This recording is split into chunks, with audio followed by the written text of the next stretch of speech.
Golanda.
Vishnu Pada Paramahamsa Parivrajika Acharya Dasa Sat His Divine Grace Bhai Charana Arvind Bhaktivedanta Swami Shri Prabhupada Ki Jai Om Vishnu Pada Paramahamsa Parivrajika Acharya Dasa Sat His Divine Grace Bhakti Siddhanta Saraswati Thakur Maharaj Ki Jai Nanda Koti Vaishnava Vrinda Ki Jai Namacharya Shri Haridas Thakur Ki Jai Prem Se Kaho Shri Krishna Chaitanya Prabhu Nityananda Shri Advaita Gadadhara Shri Vasadi Gaura Bhakta Vrinda Ki Jai Shri Vrindavan Dham Ki Jai Maya Purnavadvik Dham Ki Jai Tulasi Maharani Ki Jai Shri Harinam Sankirtan Yagya Ki Jai Brihad Mridanga Ki Jai Shri Prasad Seva Ki Jai Grantaraj Srimad Bhagavatam Ki Jai Samaveta Gaura Bhakta Vrinda Ki Jai Nikai Gaura Premanande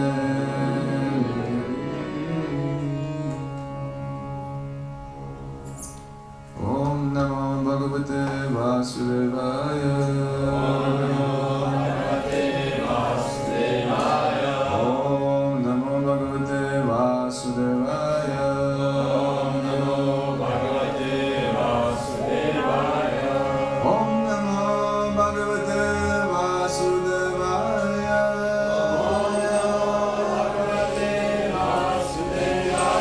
Shri Jagannath Baladev Subhadra Ki Jai Shri Gaura Nitai Ki Jai Shri Giriraj Maharaj Ki Jai Shalagram Ki Jai Gaur Parampara Ki Jai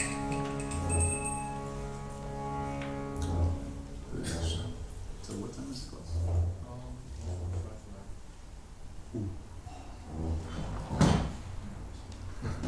No rush.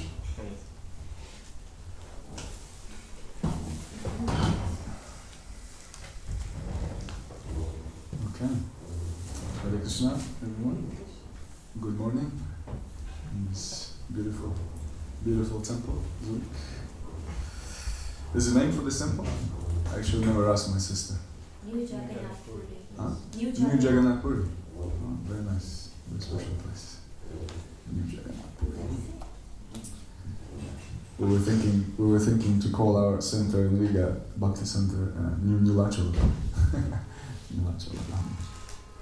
Anyway. So today we're reading Srimad Bhagavatam. We'll be reading about Prithu Maharaj's meeting with the 4 Kumaras. That's the end of the chapter, 22, and the canto is number 4. So canto 4, again, other way around, chapter 22, and text 62-62. 2 first verses, I'll just chant them by myself. I guess 62 is on the board then? Okay. So text 60. Matarishveva sarvatma balanamaha saujasa avishahyataya devo bhagavan bhuta radhiva. Translation. In his bodily strength and in the strength of his senses, Maharaj Prithu was as strong as the wind, which can go anywhere and everywhere. As far as his intolerance was concerned, he was just like the all-powerful Rudra, expansion of Lord Shiva or Sadashiva. 61. Kandarpa iva sondarya manasvi mrigaradiva vatsalya manuvanrinam prabhutve bhagavanajaha. Translation.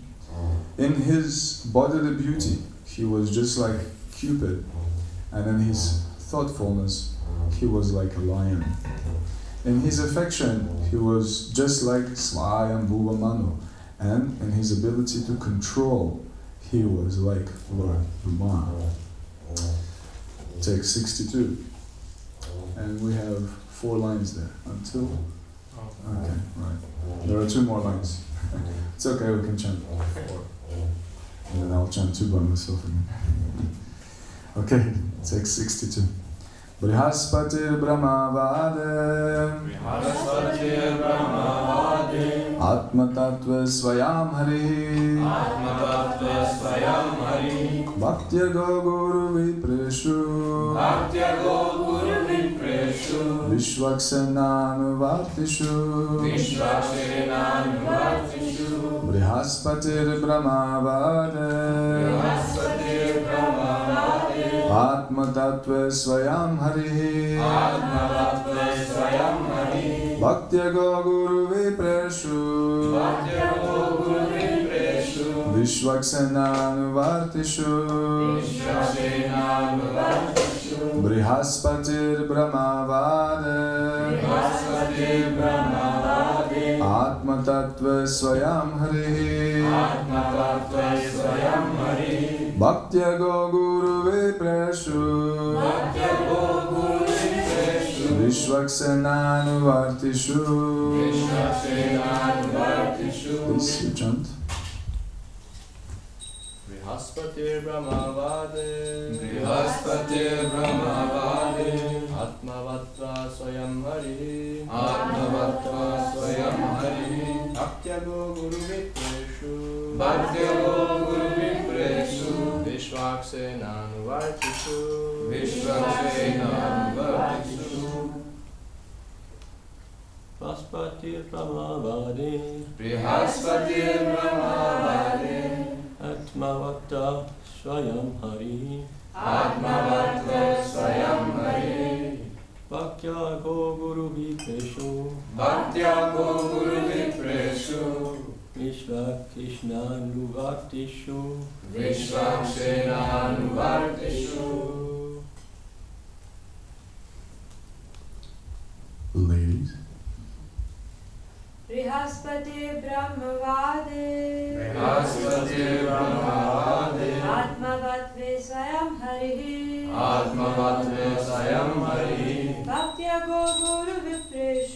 Bhaktyago Guru Vipreshu Vishvaksenanuvartishu.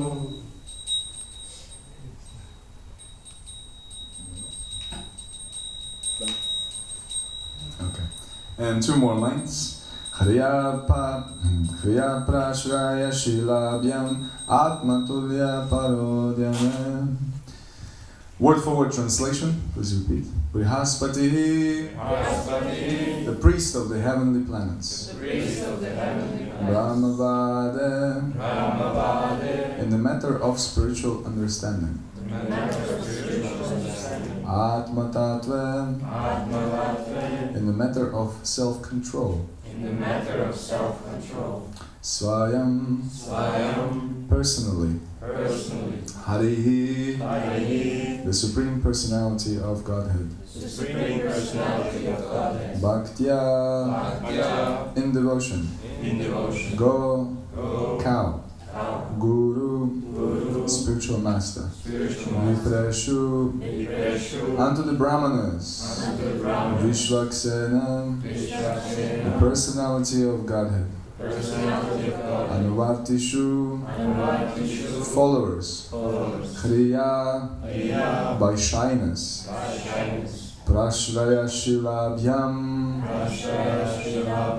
by most gentle behavior.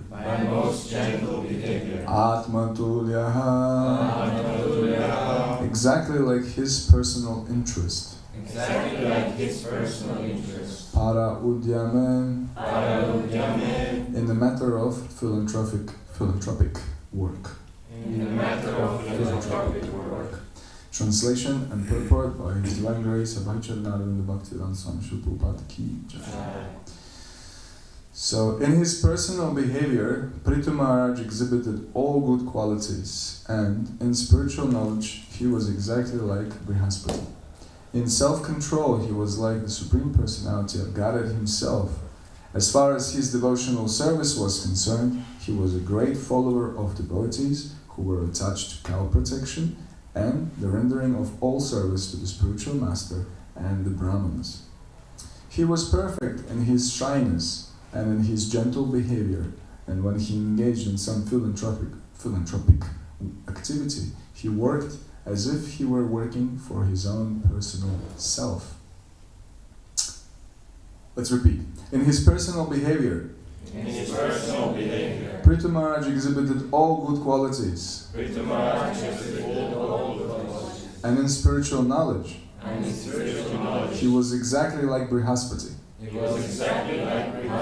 In self-control, he was like the Supreme Personality of Godhead himself. He was like the Supreme Personality of Godhead himself. As far as his devotional service was concerned, As far as devotional service was concerned, he was a great follower of devotees he was a great follower of devotees who were attached to cow protection who were attached to God protection and the rendering of all service to the spiritual master and the brahmanas.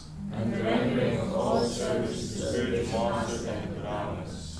He was perfect in his shyness He was perfect in his shyness and in his gentle behavior. and in his gentle behavior. And then when he engaged in some philanthropic work, When he engaged in some philanthropic work, activities, sorry, not work. He worked as if he were working for his own personal self. he worked As if he was working for his own personal self. That was a long one, thank you. Purport.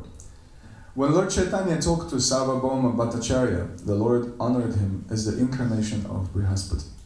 Brihaspati is the chief priest of the heavenly kingdom, and he is a follower of the philosophy known as Brahmavada or Mayavada. Brihaspati is also a great logician. It appeared from this statement that Maharaj Prithu, although a great devotee, constantly engaged in the loving service of the Lord, could defeat all kinds of impersonalists and Mayavadis by his profound knowledge of Vedic scriptures. We should learn from Maharaj Prithu that a Vaishnava or devotee must not only be fixed in the service of the Lord, but if required, must be prepared to argue with the impersonalist Mayavadis with all logic and philosophy and defeat their contention that the absolute truth is impersonal.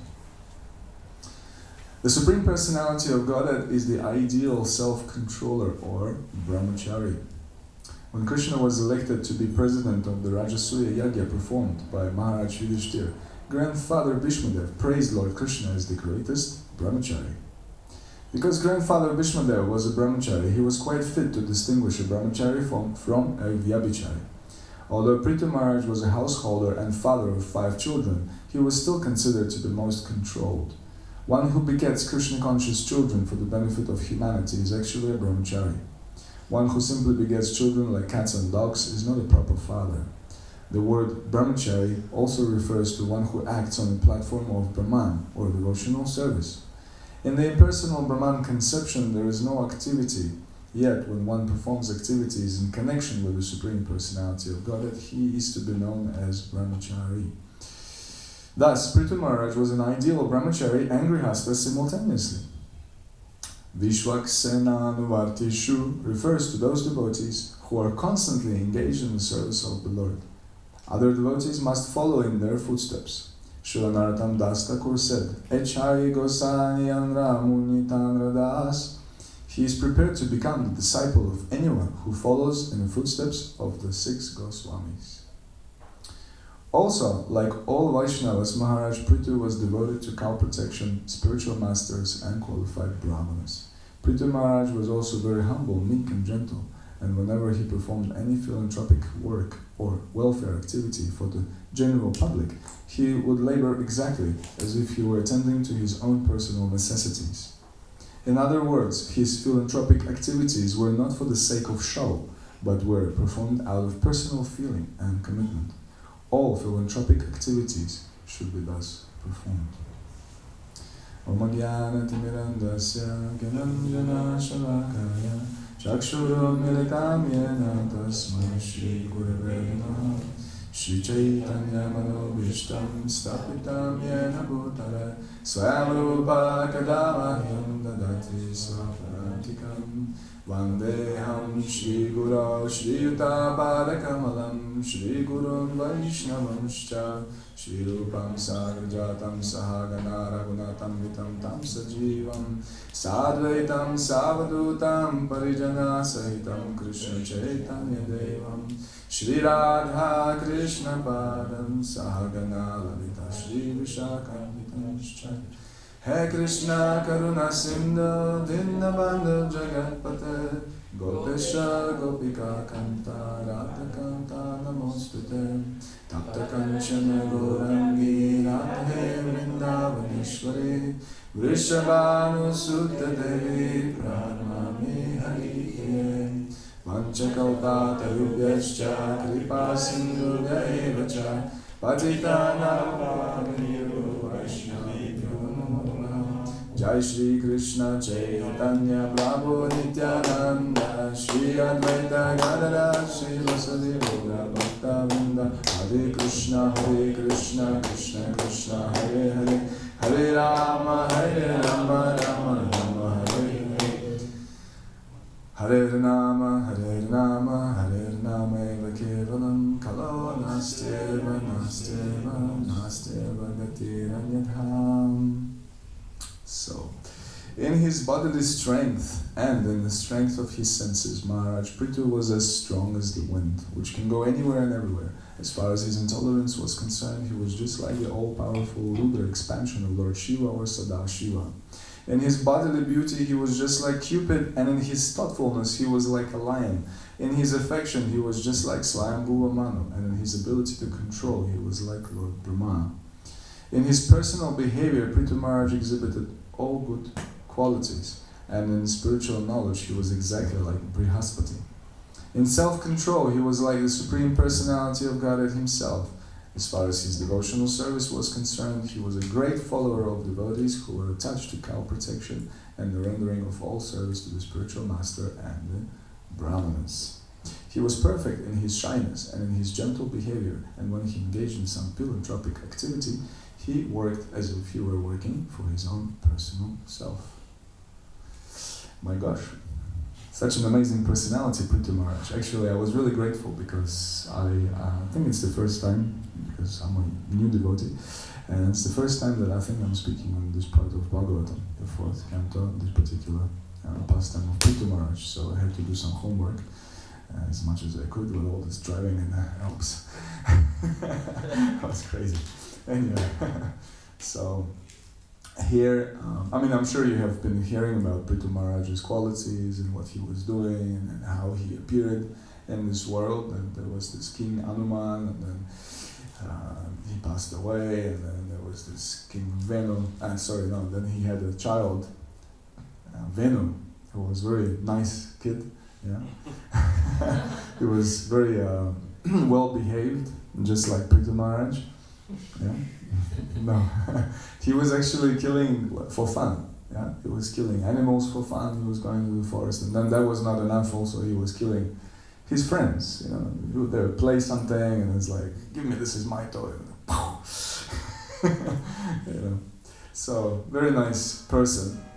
And then King Hanuman, he was really a thoughtful personality. First, he was very upset. He was upset that he had a child like Vena. He was thinking, my gosh, this kid is crazy. He was trying to punish him in many ways to try and rectify his behavior, but Vena was just ruthless, you can say. Very interesting person.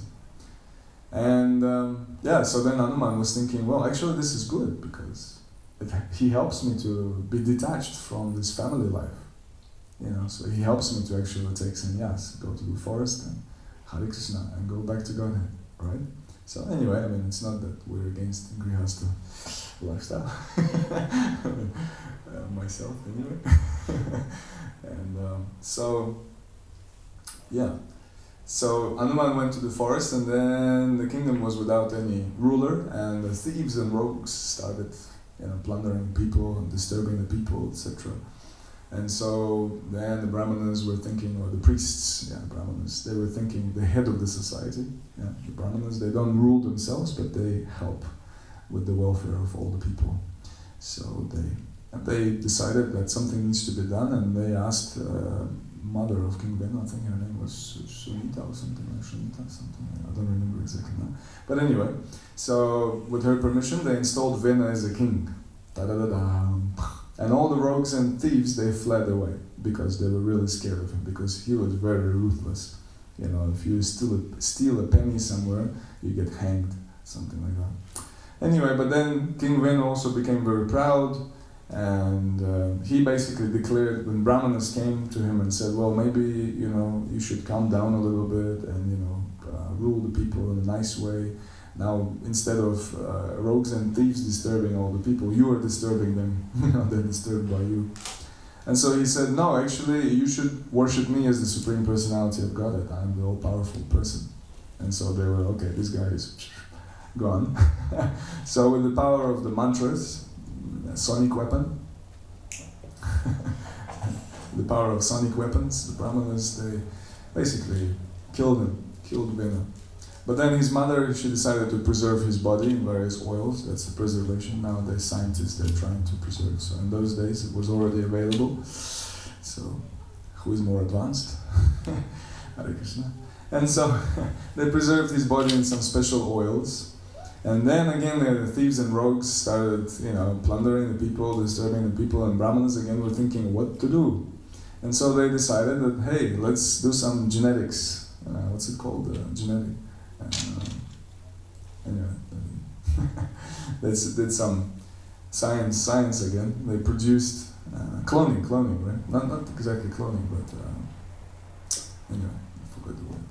Anyhow, so they produced by churning King Venu's body, they produced how many personalities? Two. It's a trick question. How many personalities? Not 2. Not 4 also. Not 10. Okay. How many? Come on, anybody? No? 3. Who were the 3 people? So it was, first came this personality, I forgot his name also, Bhalika, something like that. Bhalika, who came from the lower part of King Venu's body, and he he kind of assumed all the negative qualities that King Venu had. So he was a really bad guy, or at least, he's that kind of personality. So then Brahmanas sent him away, and then from the upper portion of King Venu's body, because King Venu was, even though he was very cruel, Brahmanas understood that he was coming in a lineage of Kshatriyas or rulers that was very pure and very nice. Yeah?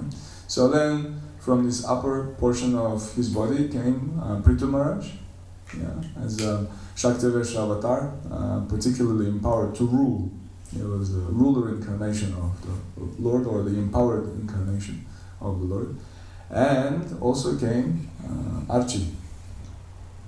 That was his wife, who was expansion of the goddess Lakshmi. Yeah.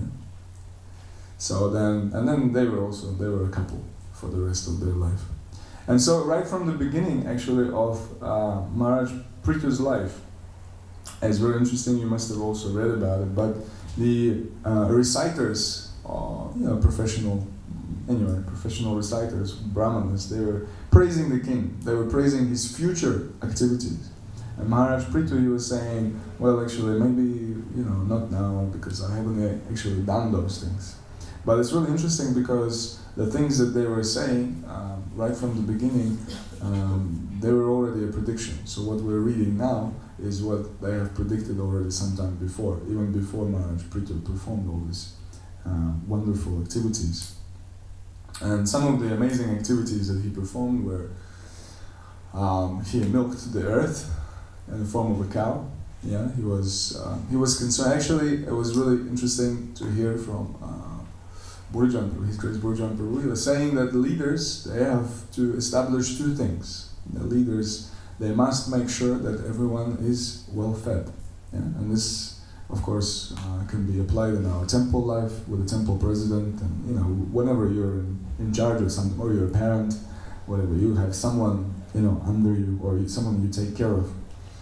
So the first thing is you must make sure that they are well fed, they're satisfied, their hunger is satisfied. Because Prabhupada was saying, the Shastra is saying that if someone is hungry, then he cannot think of anything else but breakfast. When is this Bhagavatam going to be over? Breakfast. What time is breakfast time? 8:45? 9? Oh no. That sounded like in German, 9. 9. Okay, anyway, so 9 o'clock we know there is breakfast, so it's very good. At least I know now. So the first thing is, first things first is people need to be fed, they need to be taken care of. That's why Prabhupada also said that within the 10-mile radius, which is quite a big radius, I guess Zurich is about 10 miles, is it, or more? Anyway, so whatever. 10 miles radius, no one should go hungry. So Prabhupada was making sure that everyone was well fed. And in many countries, we were speaking just now with His Holiness Mahavishnu Swami also. I was asking him about preaching in Africa, and he was saying that the main thing in Africa is prasadam distribution and chanting of the holy name, because philosophy is not so appreciated by the people there, and it's not so easy to understand the philosophy. And actually, there's one devotee, I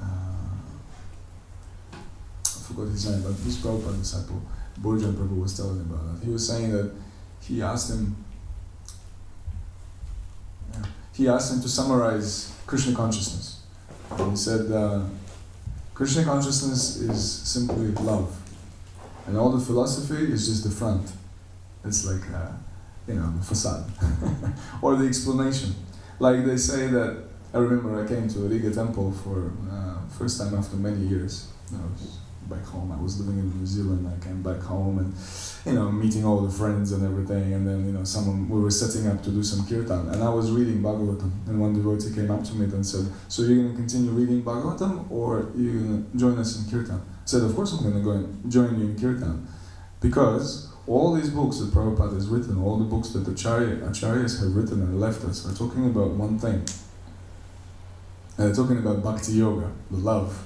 And that love is expressed, in our case, when we follow Sri Chaitanya Mahaprabhu. We follow his instructions to chant the holy names particularly. That's the one and foremost instruction of Sri Chaitanya Mahaprabhu, to chant the holy name. And all these books, they're actually continuously telling us that this is what we need to do. Over and over again, in Prabhupada's purports and various stories, it's shown that we need to chant the holy name. And actually, in Maharaj Pritu's, we can see this, his example. So this is the first thing. The first thing the ruler has to establish is that everyone is well fed, so everyone is satisfied. So the temple president, you know this, you've been there for many years, you've been doing it.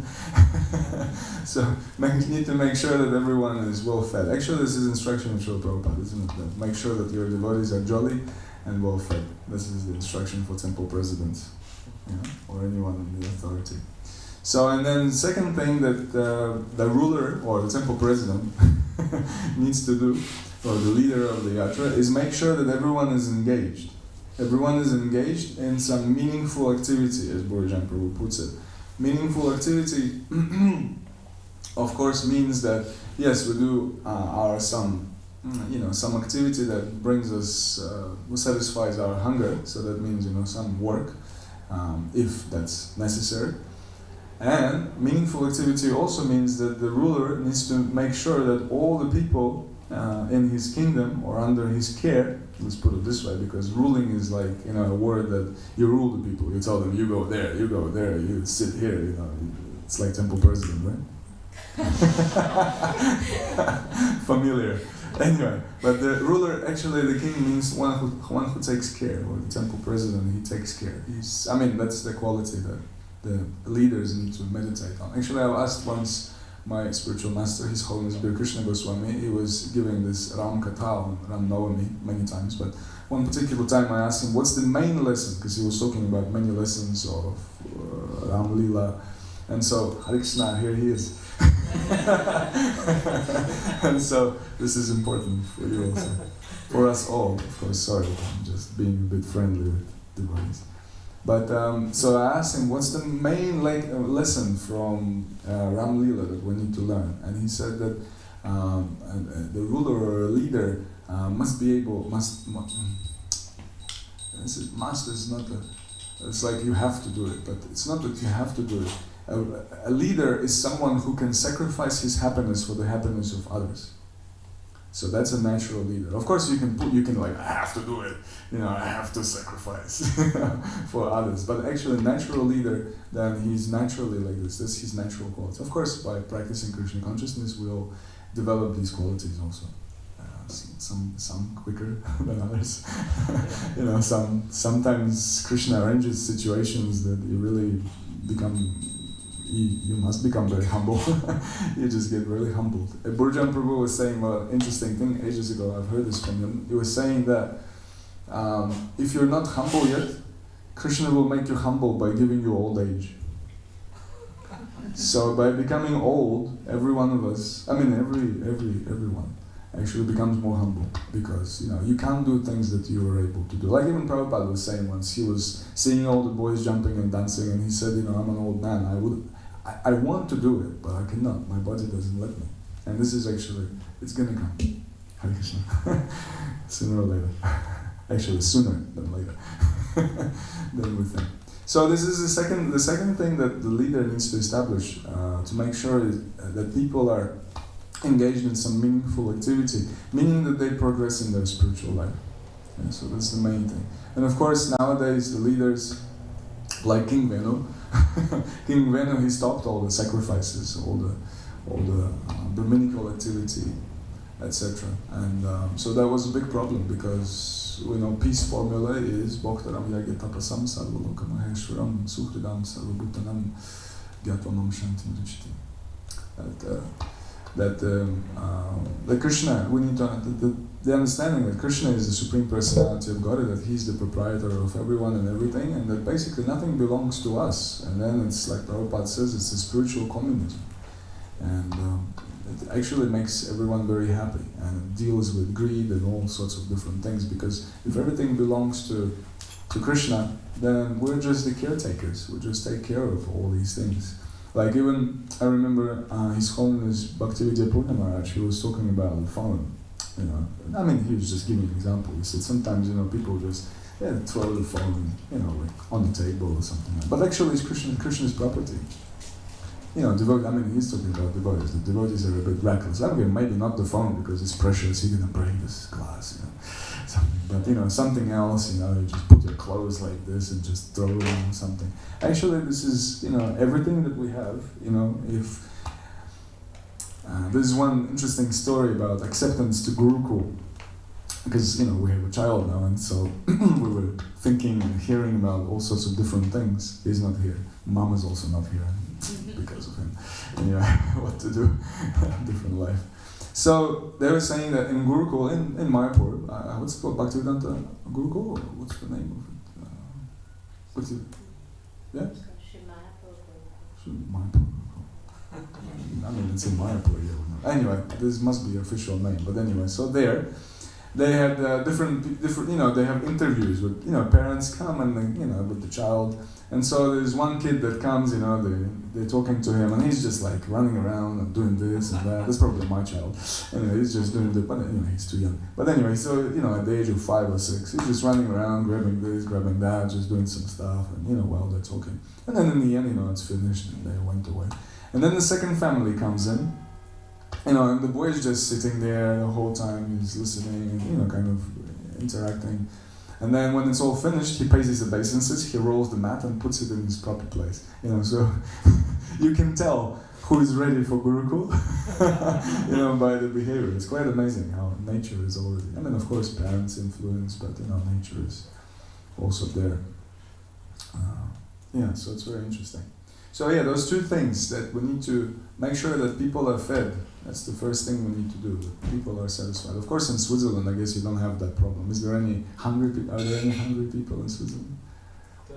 By their will, they're fasting on purpose. Must be devotees, no? Actually, this is also very interesting, because fasting is the only way that devotees are allowed to commit suicide. You know that, right? It's the only bona fide way. This is the only way to, bona fide way to actually leave the body. I know some people, I've heard of some people that found out, this one particular case I have heard recently was that the devotee finds out that he has cancer, and he says, I'll fast till I go. And this is okay. Also, I think Prabhupada stopped eating, right? Kind of on purpose, he was not eating, and then devotees, disciples were begging him that please stay with us, please stay longer. I think it happened several times in his last year at least. And so, please stay with us longer. And so then Prabhupada started eating a little bit, and he kind of even got some luster in his body. But then, so this is one way that devotees can actually leave the body. And so, of course, we can see how Prithu Maharaj, this description that he was, his bodily strength and strength of his senses, because the king, the ruler, or the one who takes care, he needs to be very focused, he needs to be very intelligent, he needs to be also strong. Maybe not physically strong is also okay, but for a king, for sure, for a Kshatriya, but if we're talking about temple presidents, maybe they don't need to be, Schwarzeneggers, but they need to be strong in dealing with certain situations. Like here is also saying that as far as his intolerance was concerned, he was like all-powerful Rudra, and so we have, different things when it comes to certain persons, or it does not unfortunately apply to men until, in middle of their life, but there can be problems. But yeah, so we need to protect children, women, old men, brahmanas, and cows. Yeah, 5 types of living entities, or stages of their lives, are mentioned in the Shastra that they need to be protected. And so this is, of course, sometimes bodily strength needs to be there, and sometimes you have to be very strong and intolerant, because when it comes to, for example, child abuse or something, some serious things like that, or some sexual abuse, etc., all these different things, then the leaders, they have to be intolerant. And they have to be strong by, confronting it. So that's something that needs to be there. And of course, Prithu Maharaj had that, and he was glorified for it. But it doesn't mean that he becomes puffed up and, all proud and everything. Actually, it's describing that he was perfect in his shyness, and in his gentle behavior. So he was quite a gentle personality. It's quite amazing to actually see sometimes senior devotees, they chastise, especially Sachinanda Maharaj says, dear critics, he says all these different interesting phrases that kind of chastise mentality of people, but in a very gentle and loving way. It's an amazing ability to do that. And actually, I was taking some courses on empathic communication, which my spiritual master teaches, but I was doing it with some other Mataji, Madhuri Radhika from Sweden. So I was doing the course with her, and I asked her that question. I said, how do we chastise someone empathically? And she said that in 10 years that she was practicing empathic communication, she has not mastered this particular area of empathic communication, because it's very difficult to chastise or even interrupt someone in an empathic way, meaning that the person is not going to feel any grudge or any bad feeling, and we see this an amazing example of Sri Chaitanya Mahaprabhu, right? When he was dealing with, what was his name? Pandit? No. Prakashananda. Was it? The one who recited 100 verses about Ganga on the banks of the Keshava Kashmiri. Thank you, Keshava Kashmiri. That's his name. And so he was completely, done by Sri Chaitanya Mahaprabhu. And everyone was laughing at him, right? All the students. And Chaitanya Mahaprabhu, he said, please don't laugh. And he dealt with him in such a loving way, it's described at least, that he didn't really, of course he felt like, oh my God, Mother Saraswati, what happened? This little boy defeated me, I was defeating everyone, but, so, of course, so this is a very amazing ability of this is empathic communication as such, as Gurudev presents it, is actually a mentality of the residents of the spiritual world. Because in the material world, we are living in we have a mentality of exploitation, basically. Like Radhanath Maharaj simply puts it, he says, we use people to get things. To get position, to get stuff. We're just like using the people. But spiritual mentality means we use stuff or things to actually have relationships with people, to have loving relationships with people. And so this is, of course, empathic communication is about that. It's about developing, I'm just a little advertising for future, education, etc. It's a really amazing thing that actually puts other people kind of first, and you're helping them. Because also, it's obviously related here, because Maharaj Prithu, he was engaging in some philanthropic activity, and like Prabhupada's saying that it wasn't for some sake of show. You know, that actually out of his personal feeling and commitment. And this is almost like also a perfect description of empathic. What's empathic communication? What's this teaching all about? Is that you don't do things just because you're gonna look good. You know, we come to the temple. You know, but like it says also about devotees. You know, that some people like myself, you know, come put dhoti, tilak, everything, but we come home and and just act like crazy guys. Anyway, so it's actually coming from inside. So he's philanthropic. He was helping other people, not because he needed to do it because he was a ruler or a leader or a caretaker, etc. He was doing it because he was actually feeling it. He was really wanting to help others. He was wanting to mitigate their suffering. And this is actually one of the amazing qualities of Vaishnavas, isn't it? Like Titikshava, Karunika, Acharya Dasa, that Sarvadehinam, Ajata Shatra Shanta, Sadhu, yeah. So this Titikshava Karunika is the most merciful and compassionate. And so actually it says that without tolerance, that's one thing that comes before compassion. It's tolerance. That's why I guess a lot of our practice is tolerance. We have to wake up early morning, and if it's cold water, it's cold water. There's nothing else. You have to take baths. Like Prabhupada showed the example. They were somewhere in Kumbh Mela or something, right? The water is very cold, and so devotees were sitting in their tents with all the chadars and everything, and not bathing. And Prabhupada just got up to show the example. That's the leader, carer, was showing by example, Acharya.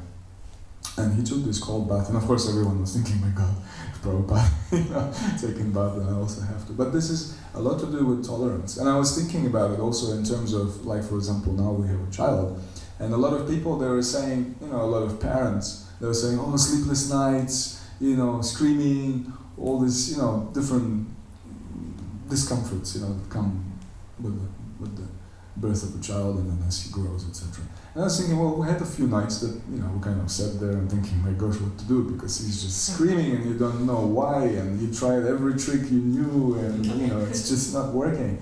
But, somehow some pain is there or whatever, what to do. But I can't say that it was so difficult, really. I mean, maybe we were blessed with a really nice child. I mean, I hope so also.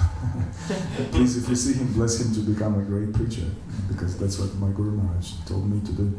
And bless me that I'm able to somehow do something to facilitate that. But anyway, so so it wasn't so, because, we're accustomed to waking up early, we're accustomed to, different things like that, so it's kind of a little bit easier like that. So there's definitely some tolerance involved. And of course, living with, like Gurudev also says, living with 30 other men in the room, and sharing. I mean, of course, now it's probably not like that. I don't think so. We don't even have 30 men in the room. But in those days, there were like 30, 40 devotees staying in one room, sleeping on the floor just next to each other, sharing same clothes. Gurudev says, if you get 2 same matching socks, you're really lucky.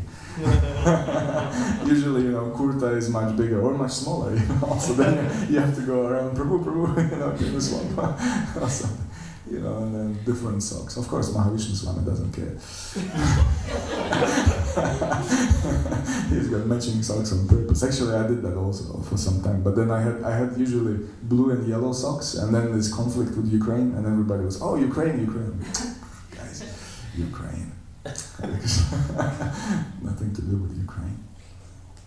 But yeah, anyway, so this is amazing. So many amazing things that we can learn from all these pastimes. And of course, let me just go back to Srila Prabhupada's purport. Yeah, so Chaitanya Mahaprabhu, he spoke to Sarvabhauma Bhattacharya, he's speaking, and Sarvabhauma Bhattacharya was considered to be the greatest of the time. He was the greatest Brahmana, right? He was the topmost, the head of all the Brahmanas. So, and he was an impersonalist, and he was studying Vedanta, and he was looking at Sri Chaitanya Mahaprabhu saying, well, he's, nice, young, good-looking sannyasi, and he's a bit sentimental, chanting, dancing, doing something. But he needs to be fixed up in Vedanta, and that will really help him to be fixed up in his sannyas. And so then for 7 days, Sarvabhauma Bhattacharya was, telling Sri Chaitanya Mahaprabhu, everything he knew about Vedanta.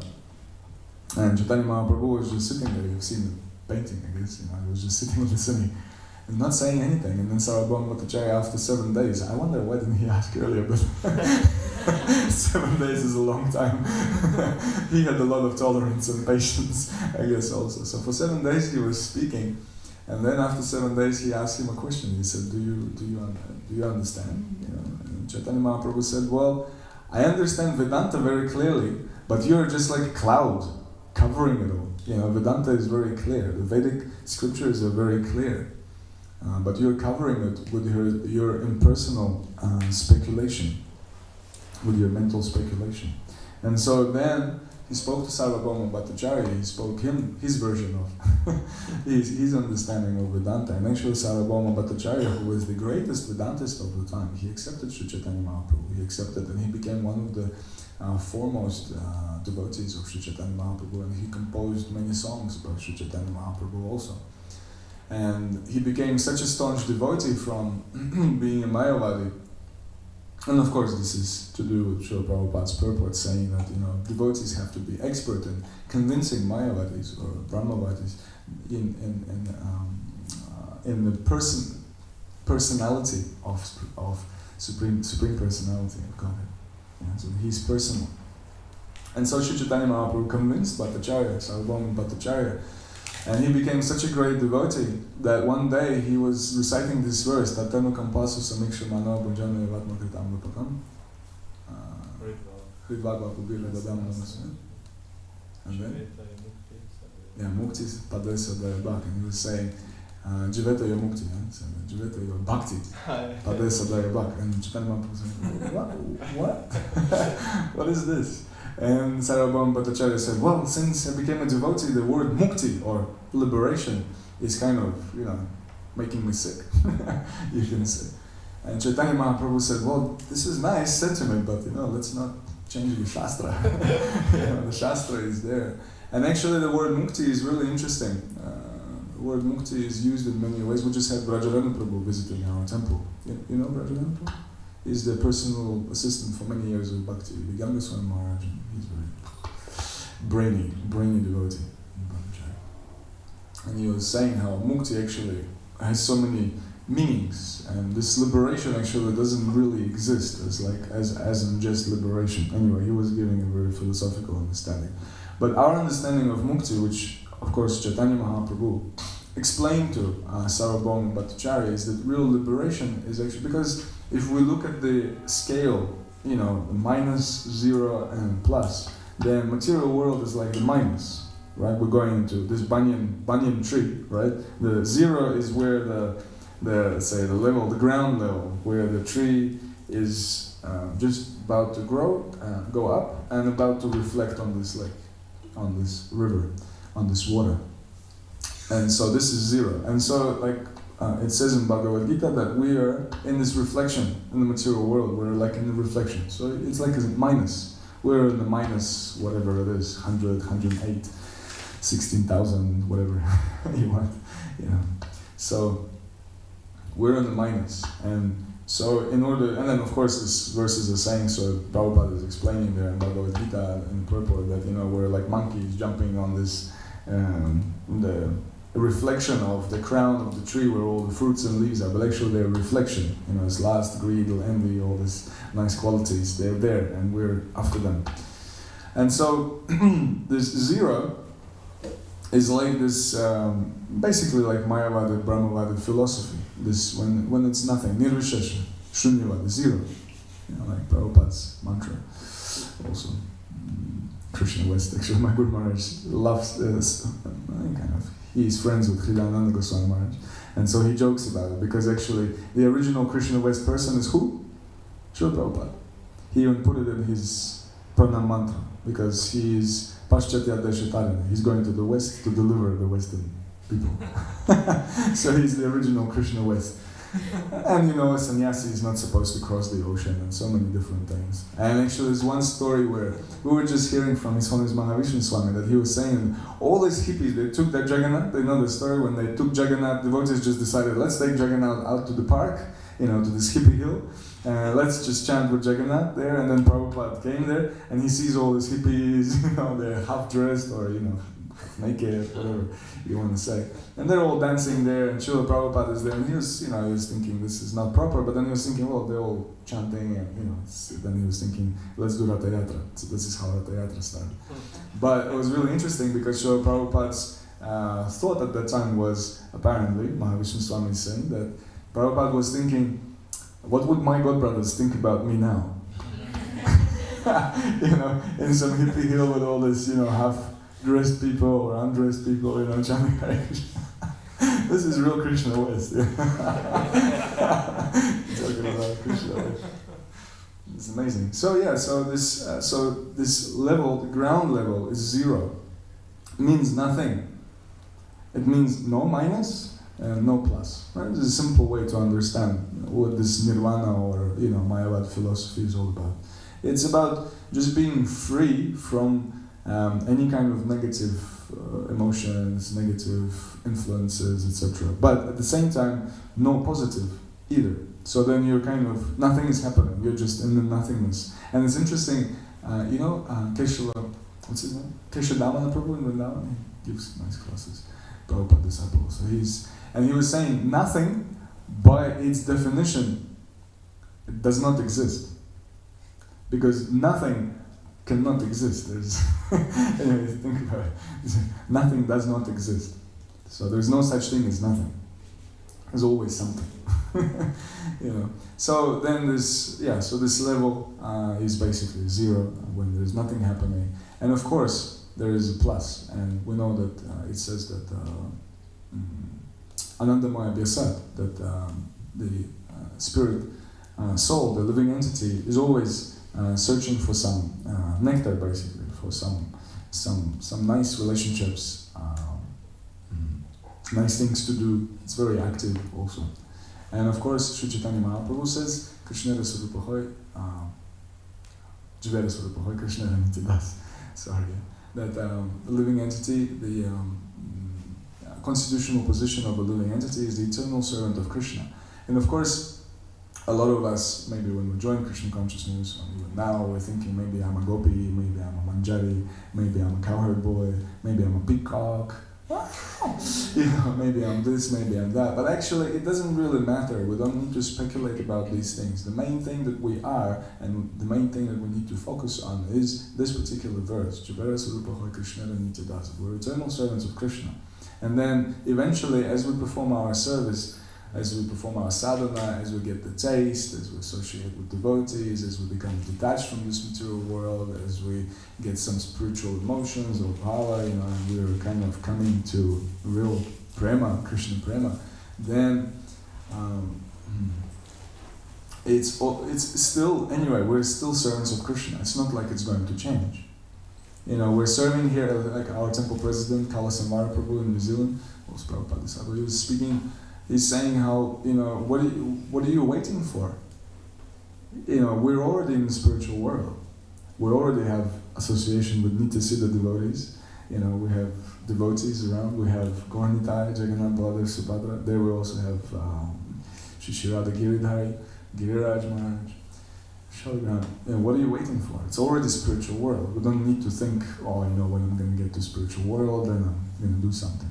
Actually, no, we're already in the spiritual world. Prabhupada has created the spiritual world. So these are main things that the leader needs to do is to make sure that everyone is well fed and that they're engaged according to their psychophysical nature, that's to do physically, and that they're spiritually progressing, which means that they are somehow or other within the Varnashram system. Because Varnashram system means that wherever you are in the Varnashram system, it means somehow or other you're going up.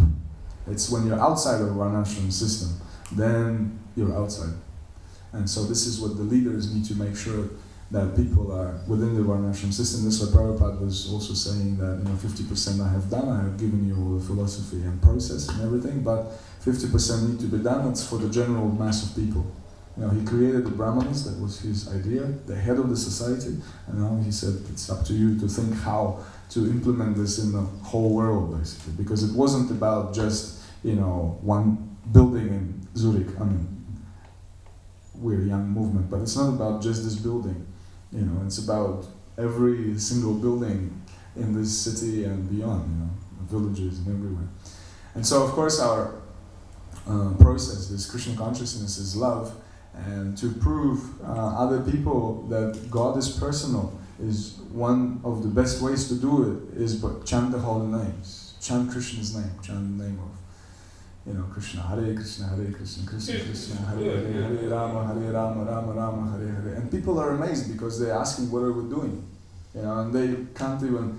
I was talking to some lady on the train in Germany. We were going, and she was asking me what we were doing. I said, we'll chant this mantra, Hare Krishna, and I was trying to explain to her, these are the names of God, personally. All she could understand was that it's really good.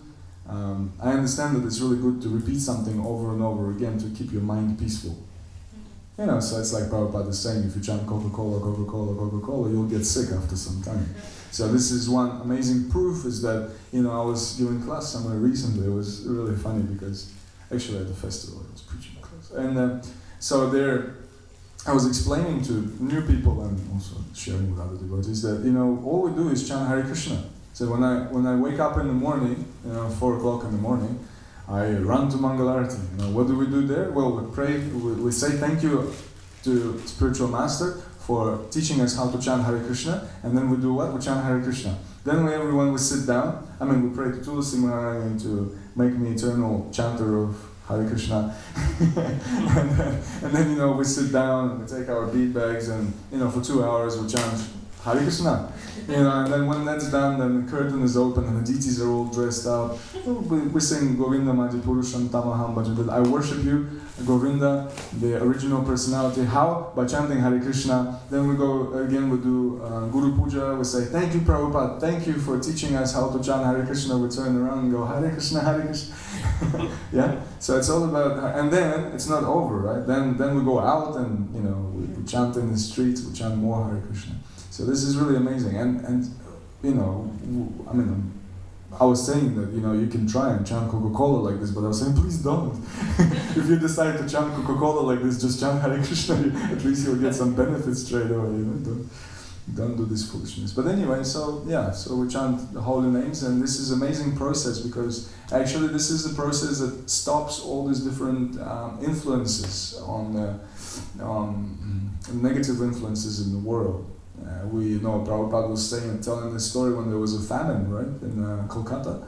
There was a huge problem, and then there was one person who organized a huge Sankirtan. Everybody went on Sankirtan, and then immediately rain came, and everything was always some disease. I don't remember exactly. There was supposed to be bombing. No, there was disease or There's some virus, I think, that yeah. So now it's also a similar thing actually, and this is the golden age. Golden age doesn't mean that we sit in one house and chant Hare Krishna here. Golden age means that we just go out. We flood the streets with the holy name. What Gurudev was saying was, even though he himself is so engaged in management, and but he still encourages us to go out. And he says that, in the early days he did. He says that all these kirtan melas that are happening, can you imagine how many people are there in Radhadesh, for example, for this festival? 1,000? Can you imagine one? Huh? Maybe 300, okay, 300. 1,000. Too much. Anyway, 300 devotees go out to the streets, and just go. And in every town, for example, it will change the world immediately. There's huge festivals like that. So instead of, it could be part of it, of course. Of course, we need to also sit inside and also chant together. And it's also nice when people come. Like Indra Prabhu was saying, in his book, you must have heard of this book, The Heart of Transcendental Book Distribution. It's a really interesting book because first you start reading it, it's like, oh, this is too much. You can't say things like that, But then as you read it on and on and on, you actually understand. And my Guru Maharaj was also saying it. He was saying really heavy things, but then you realize that actually it's true. When other people come to the temple, they read the book, you distribute the book somewhere. You say, hey, the book's saying, chant Hare Krishna, you'll be happy, this will transcend all the material, problems, and you will go back to the spiritual world. And then people come to the temple and there is no chanting of the holy name. Devotees are all doing something else or whatever, So I mean, it's necessary. I'm not saying that we should stop everything. We're not saying that. It's just that everything should be around chanting of the holy name, and especially of this going out and chanting, and distributing prasadam, books, etc. This is how we convince people. We tell them that actually, hey, God is a person. We're chanting His personal names.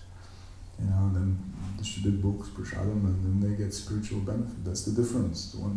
Someone asked me what's the difference between, chanting inside and chanting outside. Chanting outside is Titikshava Karunka. That's the greatest mercy. Is to give the holy name to people, because they will make their money. They'll the working is there. All these different courses about different wonderful things are there, and they're so smart and so intelligent. Actually, I mean, can devotees produce a mobile phone? No. But we can give them a holy name, because mobile phone will last for some time, but holy name will last forever. I was in a situation when everything is taken away from you, including your Brahman threads, including the beads, neck beads, everything. Anything that identifies you as you think I'm a devotee, I have a bead bag, and this and that. No, but the only thing that stays with you always is the holy name. So we really have to develop this taste, namaruchi. So. Hare Namaruchi, what time? 4 o'clock? 4 o'clock. Please join us, just join, and also take this mood, go out. As much as we can, of course. Once a week, twice a week, 3 times a week, every day, every time, all the time, whatever. And of course, breakfast in 2 minutes. Maybe one quick question or something. I'm really grateful for the opportunity to speak with you all. And maybe some quick question or realization or sharing something.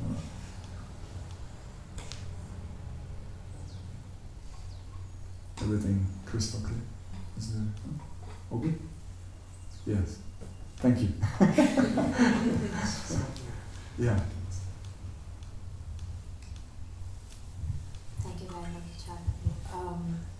My question was in relation to this aspect that you mentioned of how we go out and we distribute. Yeah. And sometimes we also discuss, maybe you could also speak a few about words about our personal nourishment through the holy name, like how we chant, and in our personal life, how what we go outside and do actually is very much dependent on what we do inside, like also in terms of our personal sadhana. And so if you could maybe also share a little personal sadhana. Yeah, I was saying that in the morning we wake up, we go chant Hare Krishna. And of course, there are offenses to be avoided, and as our spiritual master, he basically reverses the offenses, meaning that in psychology you cannot do a don't. Don't do this doesn't tell you what to do. It's just, okay, I don't do this, don't do this, don't do this, don't do this, okay, I'm not doing it. Yeah. So you need to do something. So first offense, the holy name, is to blaspheme devotees who have dedicated their lives to propagating the holy name of the Lord. So what do you need to do is to glorify the devotees who have dedicated their lives to propagating the holy name of the Lord. So, and then you can do that with all the 10 offenses, for example, So then, actually maybe we should do it as a practice in simple. One day negative, one day positive, something black and white. So that's one thing, of course, that we do positive things to nourish ourselves. So we engage positively in devotional service. Of course, actually, Prithu Maharaj is the authority of Archana, right? Deity worship. He was the one who, in this 9 processes of bhakti, he is the representative of Archana or deity worship. And Prabhupada, on that verse where he speaks this Prahlad Maharaj's 7th canto, that verse, Prabhupada is explaining how all the householders, for example, they need to have a deity to worship the deity. And I remember Mukunda Datta Prabhu, head pujari in Vrindavan temple, he was saying how when you chant the holy name and worship the deities, for example, then you really have this personal, because we are, when you chant Hare Krishna, you can have many ideas in your head, what it is. But when you worship the deity, or particularly, let's say Gauranitai, or anyway, they're all related to Hare Krishna anyway. Gauranitai tell you to chant Hare Krishna, so then you're dealing with them personally, and then your chanting also kind of it nourishes from that, of course, and following the various standards of cleanliness and punctuality is there, and all sorts of different qualities that develop from deity worship and association, and their blessings, of course, come from that also. And then association with Vaishnavas, etc., etc. That all prasadam nourishes our going out. Like Indra Prabhu, you must have heard it. Indra Prabhu was saying that, that we need to chant the holy name. When we get tired, we need to take some prasadam, because the army runs on the belly, right? Something like that. So then we take prasadam. We take prasadam to chant more the holy name, and he was saying that then we chant the holy name on the platform of Nishta. Then we take some prasadam, and then we chant some more holy name to chant on the platform of Ruchi, and then Asakti, etc. He was saying like this. So we chant more to get this, to get this, to get that, and it's never-ending process. This is another amazing thing about Krishna consciousness, that it's not like, I read the book, that's it. I'm there. I'm good. I'm knowing everything. Like we hear a lot of times on the streets. I'm knowing everything. Donation? Yeah, I already gave donation there. Already done. No, it's constant evolvement, constant development. Even in our chanting, it's constantly going deeper or wider, or So it's just our sincerity in our practice that actually helps us. And of course, some meditation when we go outside. It's really nice to know that, to know the glories of the holy name. That how actually glorious it is that when a person hears the holy name once, just hears it, Krishna will drag that person back to God. It may take some time, few lifetimes, but what is few lifetimes in a picture of eternity? Nothing. It's like Mukunda was dancing when Chaitanya Mahaprabhu said, he's going to see me in 10,000 lifetimes, or 10 million lifetimes, something like that. He was dancing in ecstasy. And when he was so absorbed, he was not just happy thinking, in 10 million lifetimes I will see him. No, he was dancing in so much ecstasy. He was so happy that when devotees came to him and told him, hey, Chaitanya Mahaprabhu wants to see you now, he did not hear them. He was so happy. He was completely absorbed in ecstasy. From 10,000, and even though they're saying come now, he's saying he's already blissed out. So chanting Hare Krishna is an amazing process. Even though it's the 16 words, 32 syllables, three words, 3 names, it's an incredible process. Hare Krishna. Is it good? Or something more specific? Chant mantra like this, turn left, turn right. Hare Krishna. Thank you. Thank you all very much. Grantaraj Srimad Bhagavatam ki jai, Srila Prabhupada ki jai. Grace Acharya Prabhu ki jai.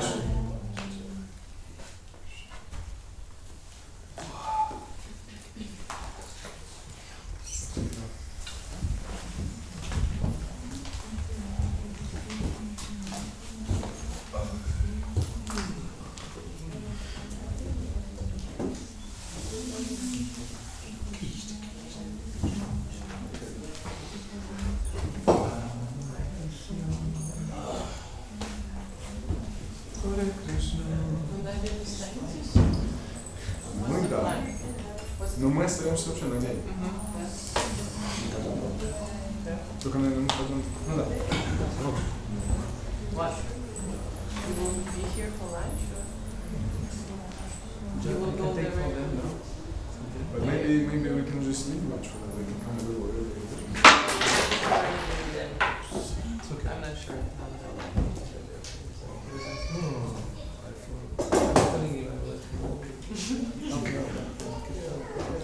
Anyway, no need lunch. Okay. We cook some breakfast, there's some Yes, now. you just stay with us and quickly take away. And where's time? You're free to go? Yes. I need to arrange like one it's not really food, so I need to rearrange the services with. Because from like 11 to 1, most do service. Okay. Because 11 to 1 Gadai will say something else. Yes, I can, yes. My room. Then you can pick up Pick up what? Us? from here down. No, we will go. We can go. Yes. Will you? Yes, yes. We will go earlier. Oh, that's true. We will be already there. Okay. Yeah, we just meet We will be at the We'll go. Lunch is 1 o'clock. Yes. That's good. Then he wakes up, we have lunch, and then we go, and then they Yes. come. Yes. That's good. How long is it? Walk from 20 minutes? Yes. Yeah, but we're going to that place where you guys last time was garden. China Garden. Then we just take it because I Pasha? take 3 to Yeah, I give you the boxes.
Go.